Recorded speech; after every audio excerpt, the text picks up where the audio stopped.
Bonjour à tous et toutes, j'espère que vous allez bien ce dimanche des Rameaux.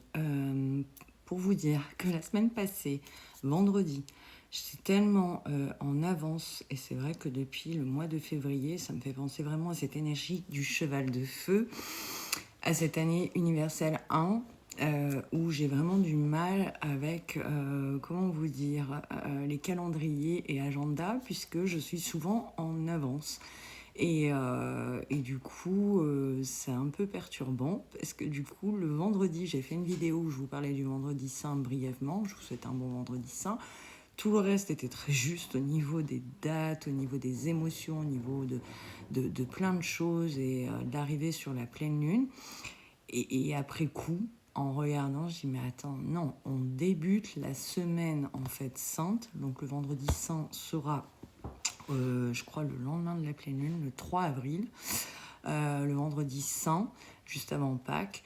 Et le 2 avril, c'est la pleine lune. Donc voilà. Les énergies chahutent quand même pas mal. Je pense qu'au mois de mars, on est nombreux et nombreuses à être peut-être un peu fatigués. À avoir, pour certains et certaines, par contre, un peu d'agacement. Repenser nos structures, etc., individuelles, collectives, on le voit. Il y a des personnes pour lesquelles il y a vraiment des fins de cycle très très très importantes, mais chacun et chacune ne le vit pas du tout de la même manière. Il y a des gens en fait dans ce changement de structure qui est très profond, on va dire que c'est aligné, il y a une prise de conscience, il y a vraiment, on se donne des outils et les moyens sur les semaines et les mois qui arrivent pour métamorphoser. Quand on prend ce mot dans le langage des oiseaux, c'est ose en fait mettre à mort le faux finalement, une métamorphose. Et il y a des gens pour lesquels autrement ça va être aussi compliqué parce qu'ils ont du mal à lâcher soit leurs croyances, à lâcher des habitudes, à lâcher ce qui les handicape, etc. Donc il peut y avoir quelque chose d'un peu nocif et toxique d'un point de vue moral, d'un point de vue relationnel, etc. Là, on rentre vraiment dans cette semaine, dans quelque chose qui nous demande, comment vous dire, d'être plus joyeux sur certains plans, d'être plus dans une reconnaissance. Et dans le mot reconnaissance, il y a reconnaître notre essence et reconnaître notre sens dans les choses. Il y a des personnes, il faudra faire attention parce que la communication peut être compliquée ou partir au quart de tour ou voilà. Il y a des personnes qui, au contraire, cette semaine, quand on approche en fait des pleines lunes, en général, tout s'éclaire, on y voit plus clair, on sent mieux, etc., etc. Donc c'est vrai que c'est la première pleine lune de cette année zodiacale qui a débuté dans le signe du Bélier, d'accord. Et je pense que cette première pleine lune, avec la nouvelle lune qui était le 19 mars, donc qui était la dernière nouvelle lune de l'année zodiacale, on est vraiment dans un entre-deux, entre une énergie où on a envie de bouger, on a envie d'avancer, etc., mais on est bloqué. Et ça, c'est aussi, on le voit dans le collectif, notamment avec l'histoire qui se passe au Moyen-Orient, les impacts, etc., où les gens sont empêchés aussi de bouger, où voilà, il faut faire attention à tout, etc. Donc on voit vraiment de plus en plus cette scission de plusieurs mondes en un seul monde. Et je préconise véritablement, et ça depuis fort longtemps, de revenir en fait au vrai sens des choses et aux vraies valeurs d'âme et humaines. Alors il y en a qui vont me dire ouais c'est compliqué, etc.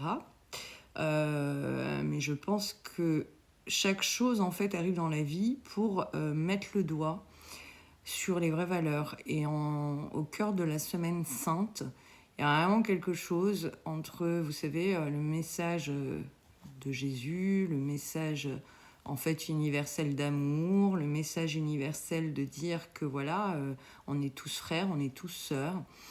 Le message de revenir en fait à ce qui est essentiel, à notre alimentation, à notre rythme, d'où l'atelier que j'anime en ce moment, sur plusieurs mois d'ailleurs, à notre rythme, au cycle de la nature et du vivant, et de revenir à toutes ces valeurs-là.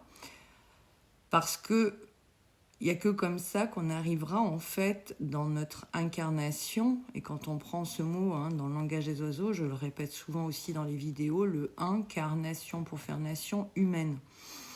Donc il y a plein de choses, ça va être un mois d'avril où il peut y avoir pas mal de tensions, d'agitation, mais d'impulsion également, mais l'impulsion n'est pas toujours négative, l'impulsion c'est aussi l'élan du vivant.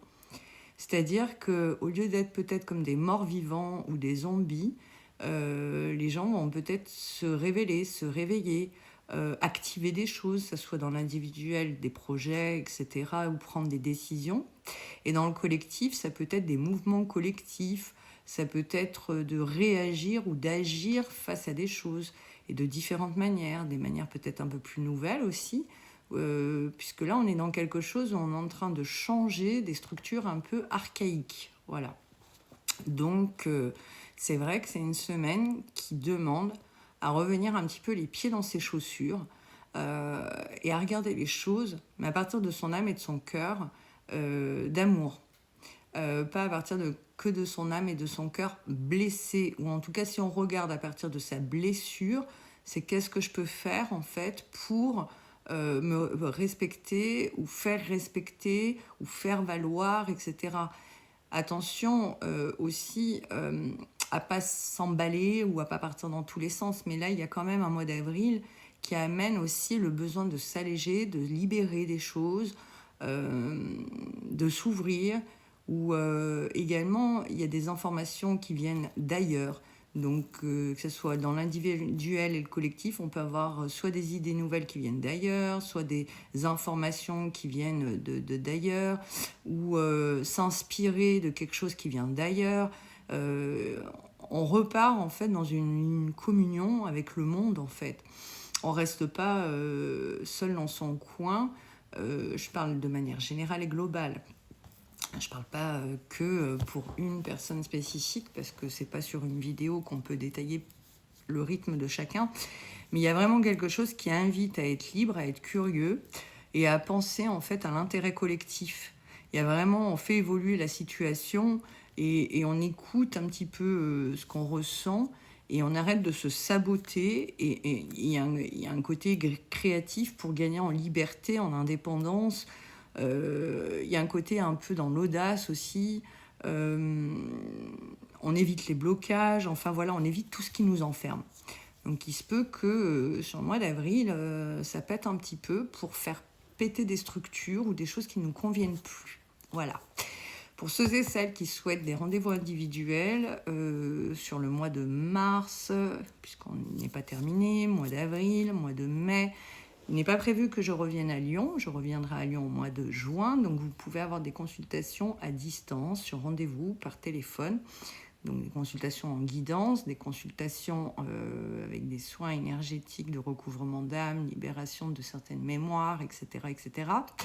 Et en visio également, pour soit des accompagnements plus, on va dire, en profondeur et basés sur vous, et également des accompagnements autrement sur comment développer, assimiler vos capacités extrasensorielles. Voilà. Je vous souhaite une